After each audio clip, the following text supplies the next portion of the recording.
All right, everybody. We got another very special guest for you all. I want everybody to welcome the show, Seth Levens. What's going on, Hey, Seth? Seth. Hey, guys. Thanks for having me on. I appreciate the time. Yeah, of course. We appreciate you jumping on with us. Here to chat about Origamiac. I think I got it right that time. You got it right. Very good. Before we do, I know we talked about your interesting job title. That's not really writing, but we'll talk about your origin story first.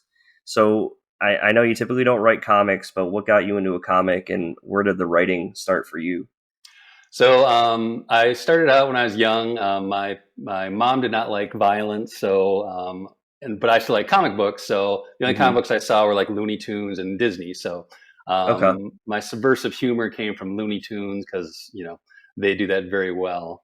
But I always loved monster comics, and so I'm a little older than you guys, so I used to get my comics in a 3-pack, and it was in plastic, and you could never see the middle comic in it, so you always had to just hope it was a decent comic. So one time they screwed up at the factory or something, and there was a Godzilla comic in the middle, so I got that one out of there. And so I just read that to death, hid it underneath my bed so I wouldn't find it, and then the pages just were in tatters by the time I was done with it. But so yeah, I would try and do that, and I would draw monsters all the time and stuff too. But most of the comics that I saw were mainly like I said, the Disney and the Looney Tunes types. I want to think that someone at the factory was like, "This is going to make some kid's day. I'm going to stick a Godzilla." He was right. Here. like Looney Tunes is great and stuff, but I'm just going to make some kid's day. That's awesome. It was great. Yes, I'm glad whoever did that. I hope it was someone who was thinking that. That'd be amazing. Yeah. But yeah, then I would make my own. I also, when newspapers were still a thing, I would read the comic strips in there and stuff. And so Peanuts was my main thing. I always loved Snoopy. And so I would make my own comics kind of replicating that style too. And then I just, I wanted to get into be an English major when I was in college, but then I realized I couldn't make any money doing that, pay back my student loans. So I got into advertising instead. I figured I could still tell stories, but get paid actually for it. So that's where my writing continued. And then just because I don't like to just write about other people's products, I also got involved in, writing on my own. And that's kind of how this Origamiac cartoon came about. Okay.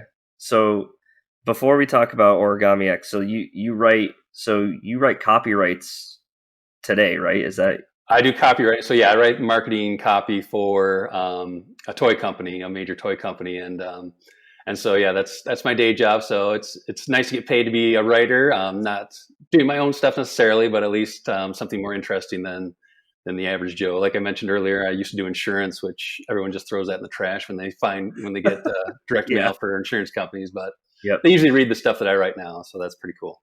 So I guess it's a relative question to the insurance job too. But for the insurance of the toy company, are you like making your own sell? Or are you coming up with like not a story, but kind of like a pitch or something that's your idea?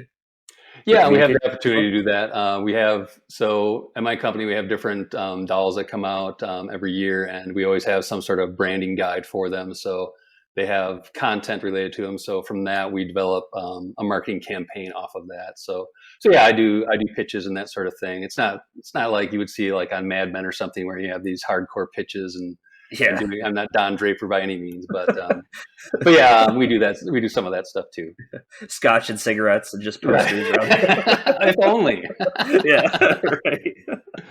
Has anything come from any of your like the copyright you've made? Like, has a comic come out of it or anything like that? Like any kind of multimedia from ideas you came up with?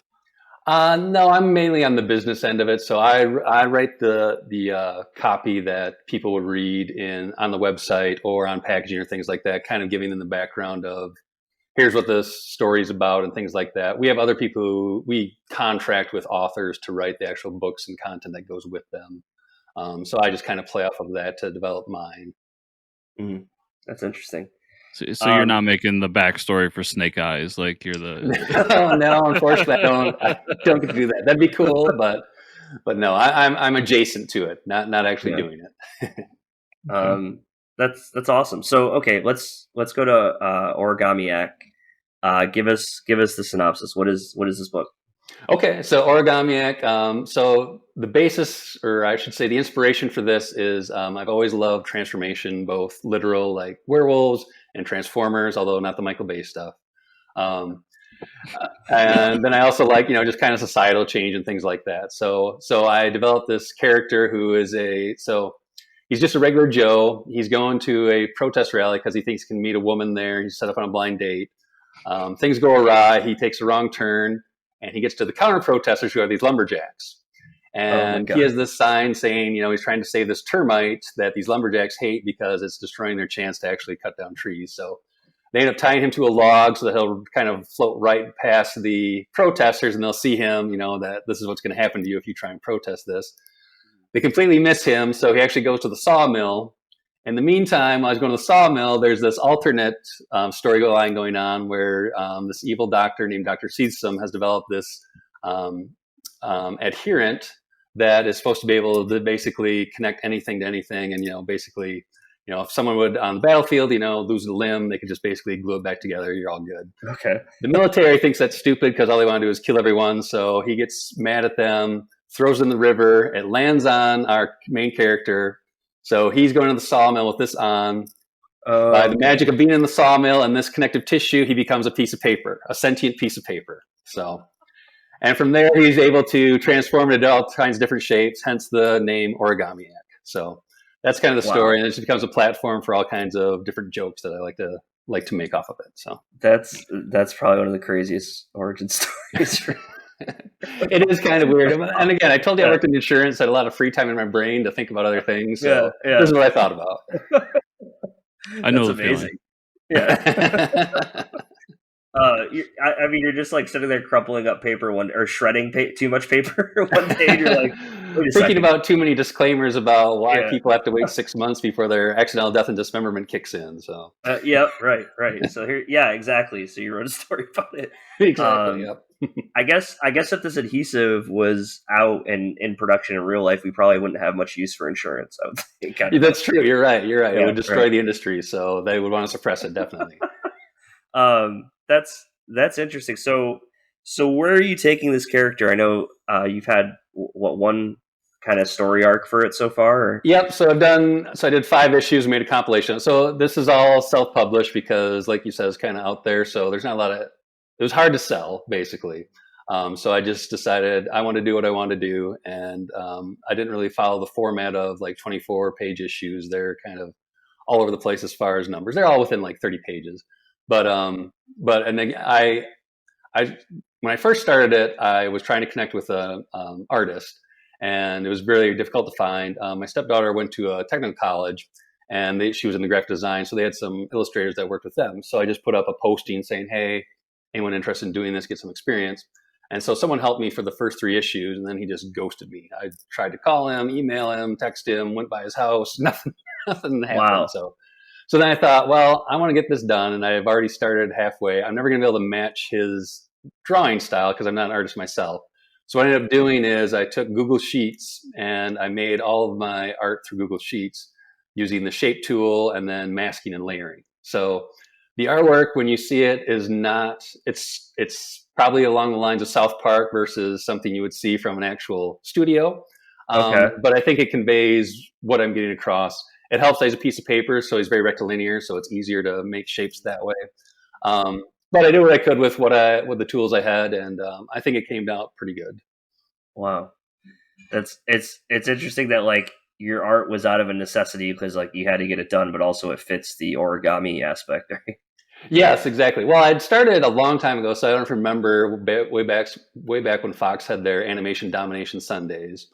They had a contest, and they said, "Hey, we have The Simpsons, Futurama, and I forget what the third one was. They wanted a 4th, to make 2-hour block." And so they had a contest and said, "If you want to submit." So I thought, "Oh, I got this idea. I'll try and do it." Way back then, and it didn't come out, and whatever I submitted, I'm sure they just put it on the slush pile and never looked at. But it actually gave me the inspiration to keep going, and so that's where I went with it from there. That's awesome. And as far as the 5 issues are completed, right? Are they? Yep. They're all individual issues, not collected. Yep, individual issues, and then there's also a collected version, so you can find it all on Amazon. Or if you happen to be in the Madison, Wisconsin area, it is available at Westfield Comics. So I know there's probably not a lot of people necessarily around that area, but if you are, check them out. Okay, Westfield Comics, that's awesome.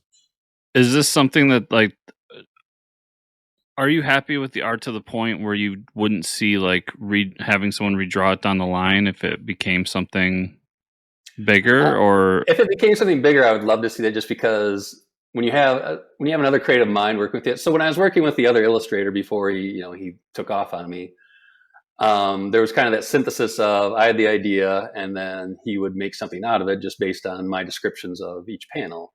And I was always surprised, and generally delightfully surprised, about what he came up with. So if I came up with some pro who was going to do this, I'm sure it'd be even more amazing. Not that my artwork was amazing, but I'm sure it'd be even more amazing, combining someone's skills in the illustrative world with my writing skills. Okay. Yeah.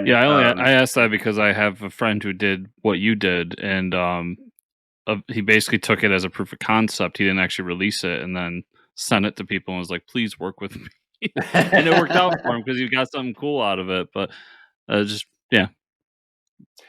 became my COVID project, because I was like, I kind of got ghosted right before COVID hit, and then it's just like, I'm able to work from home. We can't go anywhere. I can't do anything, so I'll just focus on doing this, and I got it out. So it ended up being over 160 pages total. So it took a while to do, but I'm pleased with the outcome. Did you keep that? I know you said you were a fan of like the newspaper comic. Did you keep that kind of panel layout, or did you go away from that and go more like an American comic book style? More, it was kind of, so I try to do basically 6 panels per page, and but there were times when this is a pretty wordy comic because my background is in writing. So again, part of the origin story is not foolishly necessarily, but I tried to write this as a book first, and it just was not working out at all. So after I got done with that, then I thought, well, I'm not an artist again, so maybe I'll write this more like as a screenplay. So I'll just like kind of describe the scene, and then just have dialogue after it. And so I joined a Goodreads group where they kind of critique everyone's work and stuff. And so I submitted there, and they said, yeah, this is pretty cool, but it definitely needs to have illustration with it. So again, that's why I went and sought out someone to do it, to help me with it. But yeah, I'm, as you mentioned, the story arc and stuff. I think what I wrote is a complete story. If it ever became popular and people are like, yeah, I want to see more, then I would be much more apt to want to do something with it. But like you mentioned, having an illustrator work with you would be the ideal situation, because then you can have someone else do, the drawing part of it, and then you can focus on the writing myself. So, okay. So, I mean, it doesn't seem like you are really in a place to do a sequel, but do you have like thoughts and ideas for where to take the character beyond what you've already written? Yeah, I keep generous files of all the ideas that come to me for different things. So if you get a chance to read the book, there are a lot of different wacko characters in it too, besides Origamiac. Just different ideas that I came up with and kind of introduce into it. So there's the thing, I know you guys mentioned, you were talking about Obi-Wan, the new series, and you're saying Disney's just setting us up for every single character that they've ever come up with, they're going to create a series for. So I feel like, there's always the opportunity to have side characters become main characters, just because every show these days just has someone who has a backstory. And if people are willing to enjoy it, then you can get it out there. Yeah. Also, you get points for referencing last week's episodes. So. That's awesome. I'll take it. Yeah, great. We have a listener, Chris. So you kind of answered this in terms of like doing more, but are there other projects as well that you'd like to continue forth with? Like, is this something you foresee pushing further into, becoming more of a comic writer, more into the scene? Or was this kind of something that you had a passion for, wanted to just get out? Well, both, I would say. I definitely had a passion for this story itself, because I just had it in my mind and just wanted to get it out because I thought I enjoy it. So again, self-publishing gives you the freedom to do what you want. And so, I probably sold 50 copies, so it's not like I'm making any money off of this thing. It was just something, like you said, a passion project. But yeah, I have other ideas I would love to get out. I'm more of a prose guy just because that's where I started. But I feel like I could do this sort of thing. As I mentioned, it's pretty wordy just because I had a lot of ideas I want to get out.